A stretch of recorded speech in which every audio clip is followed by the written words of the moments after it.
भूतिया श्राप। चंपा हवेली की डरावनी दास्तान। राजस्थान के एक छोटे से गांव में एक पुरानी हवेली खड़ी थी, चंपा हवेली। लोगों का कहना था कि वहां एक खौफनाक आत्मा का वास था, जो हर पूर्णिमा की रात को किसी न किसी पर अपनी दहशत छोड़ जाती थी।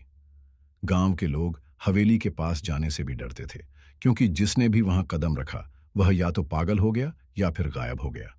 लेकिन यह हवेली हमेशा ऐसी नहीं थी। 100 साल पहले यह किसी की हंसी खुशी से गूंजती थी, तब तक जब तक कि वहां एक भयानक श्राप ने जन्म नहीं लिया। भाग 1। श्राप की शुरुआत लगभग 100 साल पहले यह हवेली ठाकुर प्रताप सिंह की थी। ठाकुर की बेटी चंपा बेहद सुंदर थी। उसकी आंखें गहरी काली और चेहरा चंद्रमा की तरह चमकता था, लेकिन उसकी नियति में भयानक त्रासदी लिखी थी। गांव का एक तांत्रिक भैरवनाथ, जो काले जादू का मास्टर था, चंपा पर मोहित था। वह उसे पाना चाहता था, लेकिन चंपा पहले से ही किसी और से प्रेम करती थी, एक साधारण किसान अर्जुन, जो बचपन से उसका मित्र था। जब भैरवनाथ को यह पता चला तो उसने अपनी तंत्र विद्या का इस्तेमाल करके अर्जुन को रास्ते से हटाने का निश्चय किया। एक रात जब अर्जुन और चंपा मंदिर में मिलने वाले थे, भैरवनाथ ने अर्जुन को पकड़कर उसे एक गहरे काले कुएं में फेंक दिया। लेकिन सिर्फ इतना ही काफी नहीं था, उसने चंपा पर भी अपना कब्जा जमाने की कोशिश की। जब चंपा ने उसका विरोध किया तो उसने उसे एक खौफनाक श्राप दिया। तू अब कभी शांति नहीं पाएगी, न मृत्यु आएगी न मुक्ति मिलेगी। तू इस हवेली में हमेशा भटकेगी जब तक कोई तेरी आत्मा को मुक्त न करे।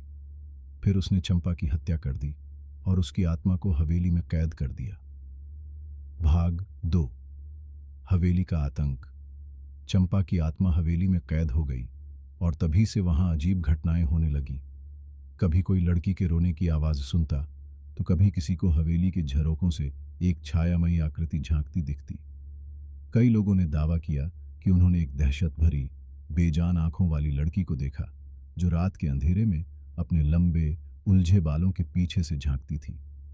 लोगों का कहना था कि अगर कोई भी हवेली में चला जाता तो दरवाजे अपने आप बंद हो जाते और भीतर से चीखने चिल्लाने की आवाजें आती। कई लोग अंदर गए, लेकिन कभी वापस नहीं लौटे। गांव के कुछ लोगों ने हवेली को जलाने की भी कोशिश की, लेकिन जैसे ही उन्होंने आग लगाई, एक डरावनी चीख हवेली से गूंजी और देखते ही देखते आग अपने आप बुझ गई। भाग 3। श्राप को तोड़ने की कोशिश। सालों बाद गांव में एक साधु आए, जो इस हवेली के श्राप के बारे में जानकर उसे मुक्त करने का संकल्प लेते हैं। साधु कहते हैं कि चंपा की आत्मा को मुक्त करने का एक ही तरीका है, उसे उसके प्रेमी अर्जुन से मिलाना। लेकिन अर्जुन तो 100 साल पहले ही मर चुका था। साधु ने बताया कि अर्जुन की आत्मा अभी भी उसी कुएं में फंसी हुई है जहां भैरवनाथ ने उसे फेंका था। अगर उस कुएं से अर्जुन की हड्डियां निकालकर सही रीति रिवाजों से अंतिम संस्कार किया जाए तो चंपा की आत्मा मुक्त हो सकती है। गांव के कुछ बहादुर युवक साधु के साथ मिलकर उस कुएं तक गए। जैसे ही उन्होंने कुएं के पास खुदाई शुरू की, हवेली से एक दिल दहला देने वाली चीख सुनाई दी।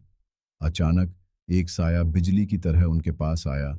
वह चंपा की आत्मा थी। उसका चेहरा विकृत हो चुका था, आंखें सफेद और खाली, खुले हुए मुंह से काला धुआं निकल रहा था। उसकी हड्डियों जैसी उंगलियां किसी को भी पकड़कर मार डालने के लिए उठ चुकी।